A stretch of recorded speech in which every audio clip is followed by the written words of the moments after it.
increasingly complicated ways to make money.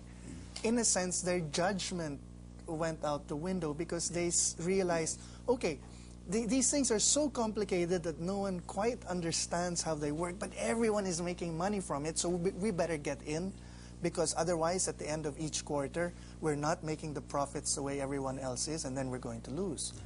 So in this case, is this a situation where normally prudent people, bankers and that sort of thing, just forgot to factor in risk, or they got too wise for their own good? The thing is that there are two things there. No? I mean, there are the objective risk that was there was, of course, had to be protected against. No? Remember, we were talking about the original borrowers were not very good borrowers. They were likely to These default. were the people taking out the housing loans. Taking loans. So there was some form of insurance on them, on their payments by another financial institution. So that made them good, right? Because somebody's insuring this maybe not so good assets, and of course then with that they could now you know, put this together, the insurance first plus the receivable. I go back to a different institution and then sell it and say, well, yeah. We have a question here from the audience member. This is Julius, and he has a question about how the American credit crisis will affect the Philippines. Given the current situation of the U.S. economy, how does it affect the investments here in the Philippines in general? Whose investments? Our economy or the American investments here? No, like the stock market. Okay. Well, we know, for example, investments, particularly what we call these that go into stocks and bonds, are definitely affected because these companies, these are giants in the industry. They have to fend for themselves, so they want to have the cash. So they're taking. They want to be liquid. Liquid, yeah. So the first thing you're going to sell off to boost your cash are the markets where you're not very comfortable with, no? Or that are more risky. By definition, what we call the developing countries or the poorer countries are more risky, no? Because their markets are not very well developed, or maybe they're more susceptible to the effects of the bad news in the economy, affecting big part of the economy. But this is what we've been seeing happening actually over the past year and months, that there was all this foreign money going into our stock market, for example, and quite steadily it was being pulled out, and we've been seeing our stock market going down. Yes. So in other words, in terms of the question of your student here, it's not a sudden shock anymore because it has been happening for us. So we've sort of That's been right. That's right. gently. Actually, it's been going on since earlier this year, actually.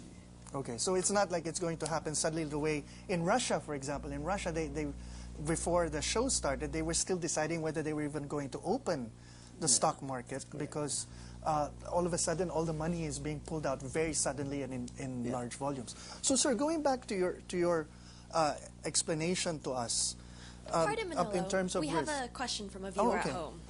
Why did the U.S. Fed bail out AIG but allow Lehman Brothers to collapse?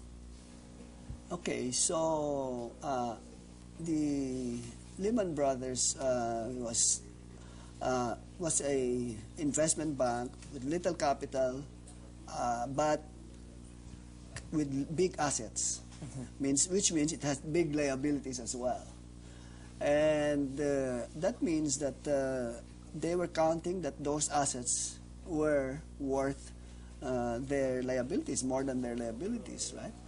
So when these assets became deflated in value, they became negative, which means more liabilities than assets. And they couldn't cover. And they couldn't cover it. And they couldn't borrow anymore short term, meaning to keep it going. So at this point, the U.S. government was faced with the question of whether we step in and basically cover these short-term obligations, which means a cost to the American taxpayer, or just let them keel over. And in this particular case, the U.S. government felt that the more prudent thing to do was just let them. Yeah, because that kind of organizing yourself by having small capital, but you have plenty big assets, and it means big debt, means you are playing with other people's money, right?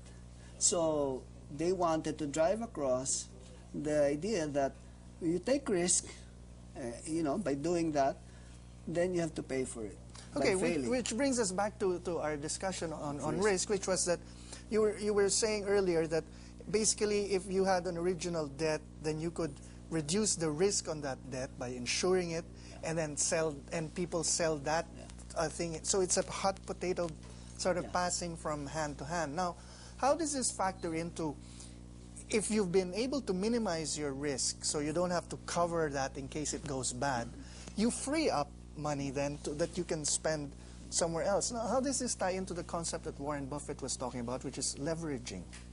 What is this concept? Leveraging is actually I said, trying to make money out of other people's money. Okay. How do you do that? For example, if on our stock exchange, you can trade by just putting in 50% of the value of the transaction. You see? In the expectation that you will make money at the end of the transaction. If I make, let's say, on the transaction, I make on the total value of the transaction, let's say I bought 1 million worth of shares, okay, and I have to pay only 50%. That means I have to pay 500,000.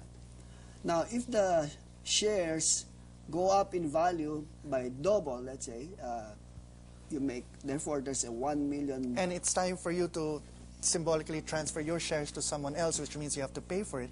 You would have covered your cost plus made a profit. No problem about that. And also, I really have made much more in terms of rate of return, meaning I put in only 500,000, I make 1 million. When I should have put initially 1 million to make 1 million. Yeah. That's leveraging. See, I can make 1 million on 500,000.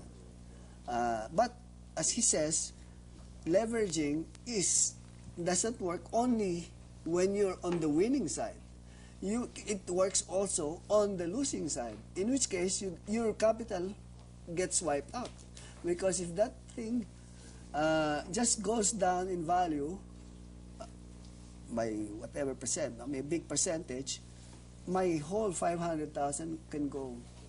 Evaporates in and so what's happened now is a lot of people who are sort of gambling on making a profit because things started to go south, suddenly discovered they weren't, and it has a contagious effect. So they now start to not to do that, to take an opposite view.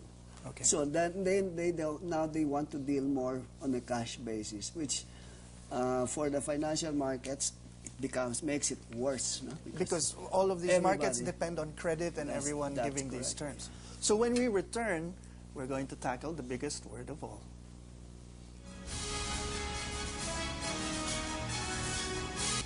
Confidence is key. Confidence is key. You're not going to put your money, you're not going to leave your money with me unless you're confident I'm going to give it back to you.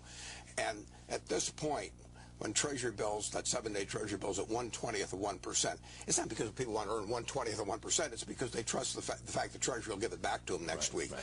And I'm sitting with $6.5 billion we're going to use to close the Mars Wrigley deal on October 6th. I've got to hand over that $6.5 billion on October 6th. Now, I have to be very careful about where I leave it in between now and then because they're expecting me to show up. When I lose confidence in other people, all kinds of institutions, and there are plenty of them that I've lost confidence in, then their funds aren't available, they don't have it for the next, I mean, the whole economy just comes to a grinding halt. And confidence in markets and in institutions it's a lot like oxygen. You know, when you have it, you don't even think about it. I mean, it's indispensable. You can go years without thinking about it. When it's gone for 5 minutes, it's the only thing you think about. I mean, and that's exactly, the oxygen has been sucked out, you know, of the credit markets and confidence, and there has to be, it's got to be given a jump start, basically, and that's what this plan is that's what about. I hope it gets.